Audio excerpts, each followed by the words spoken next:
Hello and welcome back to Tickle Time with Walton Goggins.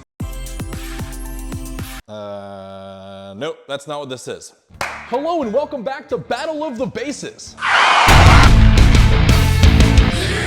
always get those two confused. So weird. I don't know. Pull back, drop in, and just smack the lip. Bah!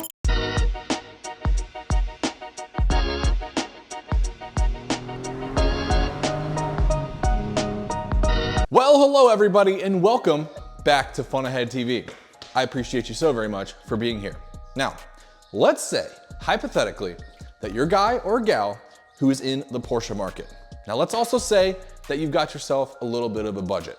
It's a fun car, it's not gonna be your primary car. Let's say hypothetically your budget is $10,000. And you're wondering what the heck you should buy. Well, the answer to that question is a little bit difficult because, unfortunately, the Porsche market is quite expensive these days. Your options at that $10,000 price point are, well, let's say fairly limited. However, these two cars right here are in the running. To my right is a 1986 Porsche 944 base model, and to my left is a 1998 986 Boxster base model. You can buy a running, driving, and well-sorted example of either of these cars for at or around that $10,000 price point. Are they worth the $10,000 price point that they trade hands for? Or are they a total hidden gem? To find out, we're gonna have to get each of these out on the road and evaluate them. Let's go ahead and start with this guy right here.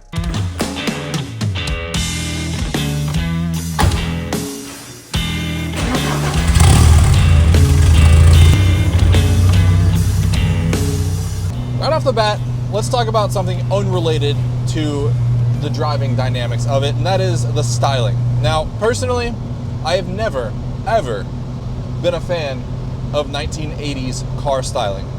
However, this car is a definite exception.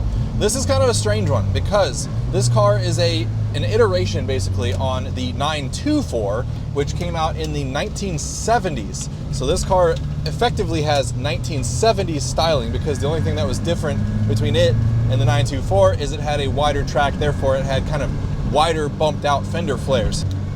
But I have absolutely always loved the lines of a 944.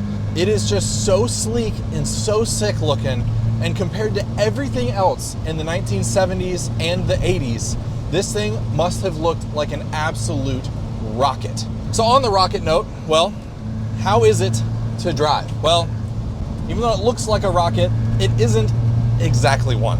This thing has a 2.5 liter inline four cylinder that made about 150 horsepower when she was fresh. Who knows what she's making these days? Feels like maybe around that. That said, this car was never all about the straight line speed. That's not what this thing is built for. This thing is built to be a little light, well-handling, just fun car to drive, and that's exactly what it is. It weighs in right around 2,600 pounds, which by today's standards is extremely light. Even though it only has 150 horsepower, well, it's not that too terribly big of a drawback. As I mentioned, the 944 was derived from the 924 from the 70s and into the early 80s. The suspension between both cars is the same, and because the 924 was basically a part spin special, they needed to make that car cheap, but they needed something that would sell. They reused the VW Beetle suspension in the front and then the VW Van suspension in the rear. So, needless to say, the suspension on this car has no business being in a sports car, but it does a fine job.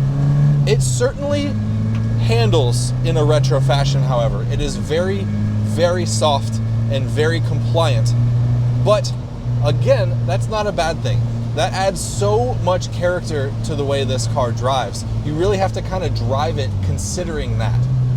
See, watch, I can kind of really lead it into this corner right here, and it holds that line. She feels like she's on rails. And then there's the fact that we're driving down a B road right now, a kind of a more beat up, not super well maintained country road. It has a lot of bumps and undulation in it, and this thing soaks it up no problem. It is such a joy to drive on these backcountry roads and beat the snot out of it.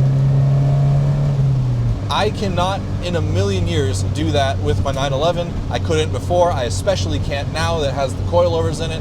It's just too stiff of a ride to really enjoy on a road like this. But this car, dude, this is this car's forte right here.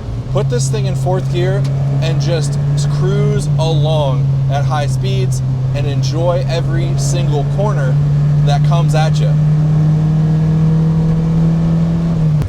Let's talk about the engine. So I mentioned it's a 2.5 liter inline 4-cylinder that makes about 150 horsepower at the crank. And while that's not a lot, it is, again, enough for the weight of the car. It's a very rev-happy engine. It doesn't have a super wide power band, but that's fine. It kind of, again, adds to the character. You really kind of have to work to maintain, you know, your position in that power band to ensure that you actually get some amount of torque output. One downside about this engine, however, is that even though it is very rev happy, it likes to just kind of be in that upper portion of the RPM range, it sounds like a 4-cylinder. Now, of course, the 4-cylinder situation was obviously a result of the fuel crisis that started in the 70s. They needed to downsize the engines. They weren't about to put a V6 or a V8 or a flat 6 in this thing. They needed fuel economy. Unfortunately, 4-cylinders are just, they're never gonna sound good. Just have a raspy sound to them no matter what. So it doesn't give you that like primal emotional response that we all love from the flat 6 engines that Porsche is known for. But nonetheless, the car makes up for it because it is such a light, tossable, enjoyable little car to be in.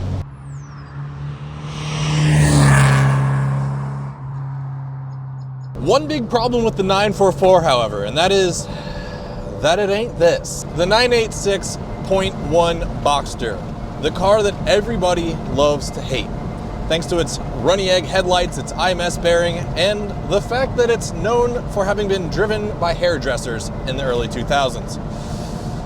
Being all of that it may be, is, are, were, it is undeniably a fantastically wonderful sports car. It's small, light, playful, and balanced. All things that I did say about the 944. However, one major difference is that it drives like a modern car. The 944 is in fact a fantastic car to drive. However, it feels retro, it feels old, but that's not necessarily a bad thing. It's just the way that the car is. Because the way it is. This car, however, oh, there it is again. Oh my gosh. Being that it does in fact drive like a modern car, it also benefits from the fact that it is so light and little and tossable, which is something that even modern cars can't say. All modern cars have just grown and gotten bigger and bigger and heavier over time, thanks to the fact that they need to meet modern day crash regulations. And while it's not a bad thing that cars today are much safer than they were 30 years ago, they're not fun. They have lost that character. Even cars that make 700 horsepower, they just are so robotic about everything they do because the engineers have had to install so much artificial stuff and driving feel and sounds to make the car feel fun, to have an inkling of funness. That's what makes this car so freaking great. It drives modern, yet it has the tossability of an old school sports car. It's the best of all worlds. And I mentioned modern cars having so much horsepower. This car only makes 200 horsepower at the crank. That's not much. But because of the fact that it weighs 2,800 pounds, it feels plenty fast. And it does, in fact, feel much, much faster than the 944, even though it's only 50 horsepower more. Oh, that sound. Plus the fact that this engine is a flat 6. It's got that Porsche heritage at its core. Now, of course, it is that same flat 6 that has given this car its bad reputation. This particular era of Porsche wasn't the greatest in terms of reliability. Now, I don't know that that's a completely fair statement to say, because as someone who works on these cars for a living partially, I can say that they are in fact reliable. They just have a couple of gotchas. And the IMS bearing is no doubt one of those big gotchas. It's unfortunate, but there are so many aftermarket fixes for that problem now that it's really not even that big of a problem. It's yet another one of those things that has gotten overblown on the internet. And quite honestly, it's just the way German cars are. Name one high-performance German sports car that doesn't have a gotcha. Oh wait, that's right, because they all do. There might be a couple out there that don't, but in the end, if you're keeping a almost 30-year-old German sports car on the road, at some point in that car's life, it has in fact had a large repair bill along the way. But the thing of it is, for both the 944 and the Boxster, people call German cars unreliable, and yet both of them have 6-figure mileages on them. So after giving the 986 such a positive, glowing review, you're probably sitting there going, well, obviously we know which one's your favorite. Well, that's just the thing, because it's not obvious to me. I actually love them both, but for very different reasons. So therefore, it kind of just depends on your use case as far as where you should put your $10,000. So which one do you take? If you're someone who loves getting out on a Sunday afternoon and going for a drive, going in search of those super awesome, fun, curvy roads, this car is for you. Like I said, it does have that softer, more compliant suspension, which is nice because no matter what kind of road quality you come across, this thing is able to be very fun on it. Like I said, we were romping down those country B roads earlier with lots of little bumps and undulations. This thing was soaking it right up and we were having a blast. That is not something that most sports cars can do. Most of them, even with stock suspension, are too stiff to do that. You're really kind of just babying them across roads like that until you get to smoother pavement. Not this thing. And that's one of the things we love to do as driving enthusiasts. Find those curvy, awesome roads, and they're not always perfect. This car is a go anywhere, have fun anywhere kind of vehicle. So if you're someone who loves to go for a Sunday afternoon cruise, explore the limits of your car, maybe go down some roads that you've never been down before, and really do it within the limits of the law, the 944 is for you. So the 986, well, like I said, it is a more focused sports car. And while it is still fairly softly sprung, it's not as softly sprung as the 944, so it can't go all of the places and be driven as hard in any different scenario as what the 944 can.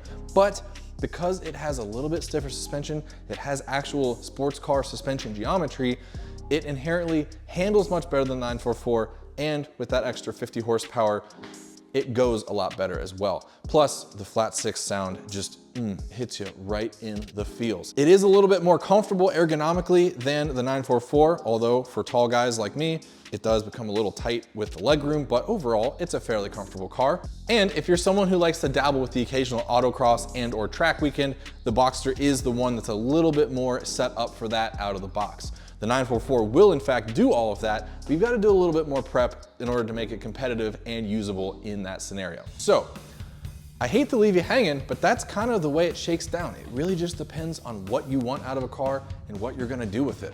The spirited Sunday driver or the more focused kind of all-around sports car. Really just depends on what you want. However, in my particular case, unfortunately, I am selling the 944. It's not because I don't enjoy the car. In fact, I love it. Every single time I drive this car, I'm like, why am I selling this thing? So I have had this car for about 2 years now, and in the life of a car enthusiast, that's about forever. I have had my fun with this car. I bought it for the YouTube channel. We kind of got it back on the road after having been sitting for over a decade. We have it back in a nicely driving condition. It is such a lovely sports car, and being that I already kind of have my base model Porsche needs met, I don't need 2 of them sitting around, so it is time for this thing to move on to its next home to be enjoyed. So I hope you found this video at least a little bit enjoyable. If you did, please give me a thumbs up and please subscribe to see even more super cool car content coming down the pipeline to you via Fun Ahead TV every single week. Thank you again so much for being here. I really appreciate each and every one of you. Yes, you, I'm looking right at you, and I will see you all in the next episode. Later. Pull back. Drop in and just smack the.